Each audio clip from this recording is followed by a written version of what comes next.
Buenas tardes a todos, mi nombre es Ayer Ivana Córdoba Quirós y les voy a presentar el desarrollo moral de Lawrence Kohlberg.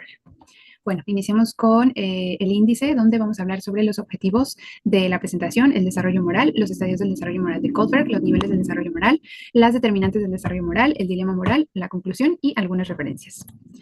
Iniciamos entonces con los objetivos, donde, bueno, primero que nada me gustaría mencionar algunos antecedentes o datos importantes sobre Kohlberg.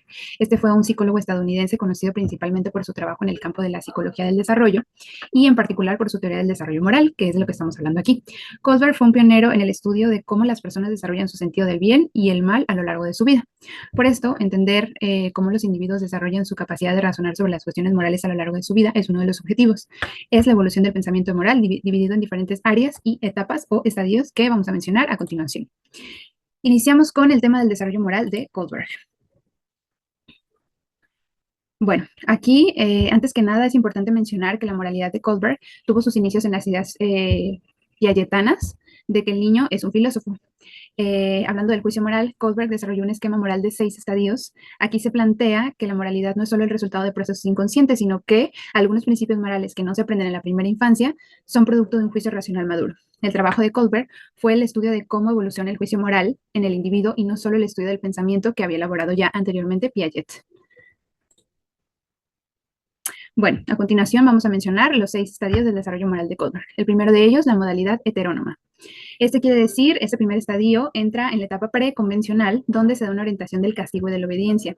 Esto quiere decir que el niño todavía no es capaz de reconocer los intereses de las otras personas y no logra relacionar dos puntos de vista.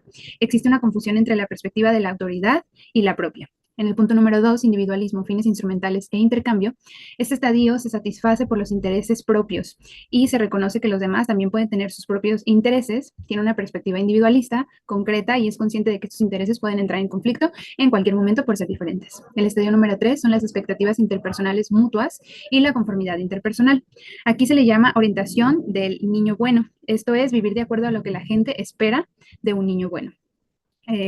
La necesidad de ser bueno a los ojos de las demás personas, en especial de la familia y de las personas conocidas. El punto número 4, el sistema social y conciencia, donde se habla de la ley y el orden. Aquí se debe cumplir con los deberes a que se han comprometido, se mantiene el funcionamiento del sistema social que se conoce y se asume el punto de vista del sistema en el que está la persona, donde se asumen ciertas reglas. El punto número 5, que es el contrato social o utilidad y derechos individuales, bueno, aquí se adquiere un sentido de obligación de la ley, un sentimiento de compromiso aceptado para con la familia, amigos, conocidos, etc. Y por último, el punto número 6 son los principios éticos universales. Este estadio tiene una orientación de principios éticos universales, tiene un sentido de compromiso personal para con los principios morales. De aquí parten los acuerdos sociales y se reconoce la naturaleza de la moralidad. Bueno, a continuación vamos a mencionar los niveles del desarrollo moral.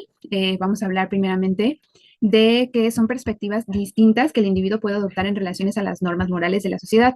Estos tipos de relación se dan entre el sujeto, las normas, las expectativas de la sociedad y ya.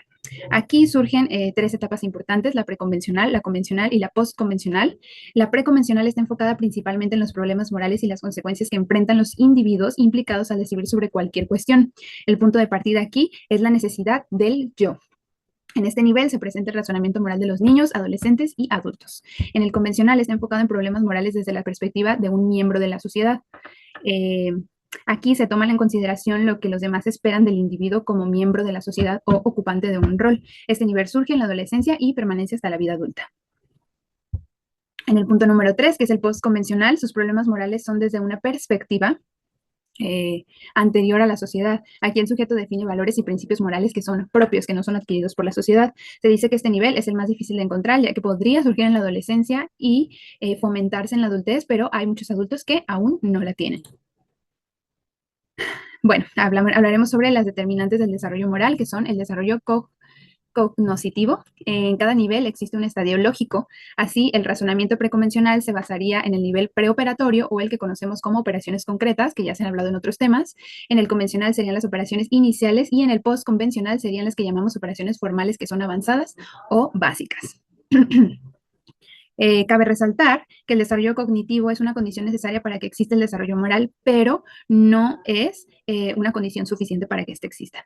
El segundo es la participación social y la asunción de roles. En esta es un factor de suma importancia para el desarrollo moral, ya que existen interacciones con los diferentes grupos de la sociedad.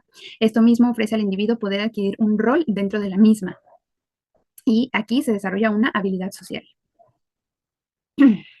Bueno, hablando sobre el dilema moral, se dice que en la etapa de la adolescencia el dilema moral es una de las cuestiones que más se usa. La educación moral es conseguir que el individuo actúe éticamente de forma autónoma, libre y consciente. La discusión de los dilemas morales genera la reflexión y la crítica de las normas y comportamientos morales en la sociedad, que ha mostrado estrategias eficaces en el desarrollo del juicio moral.